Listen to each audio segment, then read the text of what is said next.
Welcome back, Focus Learners. Today, we're literally opening the doors to one of the most highly regulated, microscopic manufacturing centers in existence. I'm talking about the eukaryotic nucleus. Think of it like a state-of-the-art factory assembly line. It's where the absolutely precious blueprint of your DNA is meticulously processed and transcribed into a working manual. We're going to break down exactly how this molecular factory operates. Okay, let's dive into this. It's kind of the ultimate biological puzzle, isn't it? I mean, your DNA holds all the instructions for your life, but it's locked away securely inside the nucleus. It can't just casually leave the vault to go build proteins. It needs a messenger. It needs transcription. So this big picture question is really our starting point for understanding how those locked away genetic instructions become active, mobile cellular messages. Here's our roadmap for today's explainer. The blueprint of life, the transcription unit, 3 specialized RNA polymerases, exons versus introns, post-transcriptional processing, and finally, ready for translation. Number 1, the blueprint of life, eukaryotes versus prokaryotes. The contrast between the two is pretty stark. In a simple prokaryote, like a bacteria, transcription happens right out in the cytoplasm. It's fast, it's minimal, and because there's no nucleus in the way, transcription and translation can actually happen at the exact same time. But in eukaryotes, like us, things are way more complex. Our transcription is heavily regulated and locked securely inside the nucleus. This physical separation means transcription has to be entirely completed and fully processed before translation can even begin. Basically, human cells demand a secure vault and highly specialized processing steps. Number 2, the transcription unit, the factory floor plan. And this brilliantly illustrates how the transcription unit is set up. It's defined by 3 primary regions. First up, we have the promoter, which is located upstream at the 5' end. You can think of this as the loading dock. It's the binding site where the machinery docks to actually start the process. Next is the structural gene, and that's the core region of DNA that's getting transcribed. Finally, we have the terminator, located downstream at the 3' end, which basically signals the machinery to stop. This whole setup is the exact blueprint laid out for the enzyme to follow. But DNA has 2 strands, right? And honestly, this is where the naming convention gets a little tricky, so pay close attention. The enzyme that builds our RNA can only synthesize in one single direction, 5' to 3'. Because of that, it has to read the opposite strand. So the strand with the 3' to 5' polarity acts as the actual mold, and we call this the template strand. The other strand, the one with the 5' to 3' polarity, just gets pushed aside. Ironically enough, it's called the coding strand. Now, it doesn't actually code for anything during this specific process, but its sequence is identical to the newly made RNA.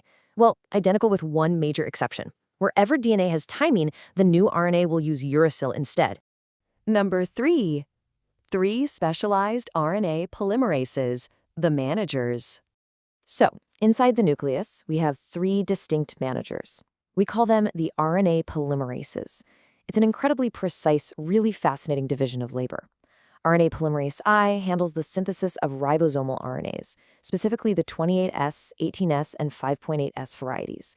RNA polymerase III takes care of transfer RNA, 5S RNA, and small nuclear RNAs. But the manager we are most interested in today is RNA polymerase II. It transcribes the precursor to our messenger RNA. So, the crucial point is that RNA polymerase II is the absolute star of our narrative here. It's specifically tasked with creating a molecule called hnRNA.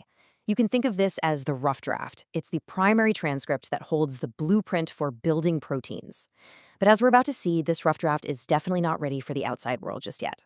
Number 4, exons versus introns, the good code and the gibberish.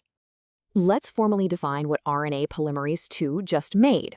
It's called heterogeneous nuclear RNA, or hnRNA for short.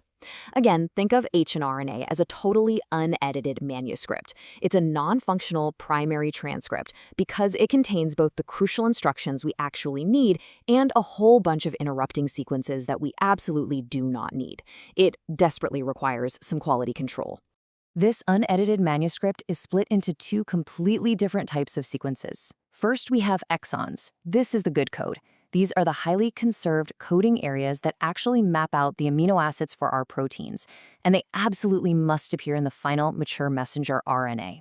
Then we have introns. These are the non-coding, intervening sequences. They're less conserved, which means they frequently change over evolutionary time. Think of introns like annoying commercial breaks in a movie. If you don't edit them out, the final product, the protein, is going to be completely incorrect and totally non-functional. Number 5, post-transcriptional processing, quality control. Let's move to and see how this builds. There are 3 mandatory quality control steps to transform that clunky hnRNA into sleek, mature mRNA. First up is capping, where we protect the front end. Second is splicing, which is the actual editing process. And third is tailing, which adds protection to the back end.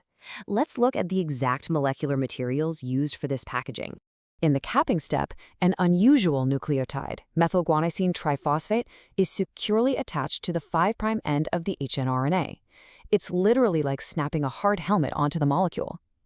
Next, during splicing, specialized machinery called spliceosomes act like tiny molecular scissors. They precisely cut out those non-coding introns and join the essential exons together in a highly defined order. And amazingly, these spliceosomes pull this off in fractions of a second. Finally, in the tailing phase, also known as polyadenation, roughly 200 to 300 adenylate residues get added to the 3' end. This poly-A tail is like wrapping the whole thing in a long strip of protective bubble wrap. Together, capping and tailing are absolutely vital to protect the mRNA from getting chewed up by degrading enzymes once it eventually leaves the safety of the nucleus. Number 6, ready for translation, leaving the nucleus. Now, what's really interesting about this final product is that we can finally drop the HN from our RNA, thanks to the diligent work of RNA polymerase II, and all that subsequent splicing, capping, and tailing. We now have a fully processed, mature messenger RNA. It has passed every single quality control check, it's heavily armored against degradation, and it is finally permitted to be exported out of the nuclear vault and into the cytoplasm. But the story doesn't just end at the factory loading dock. The mature mRNA has left the nucleus, it's out there in the cytoplasm, it's carrying the exact uninterrupted blueprint of the DNA. But how does the cell actually read this chemical message? How do all those perfectly spliced together exons translate into a physical, working protein? Well, that is the magic of translation, and it's exactly what we'll be decoding in our next explainer. Until then, keep learning and stay focused.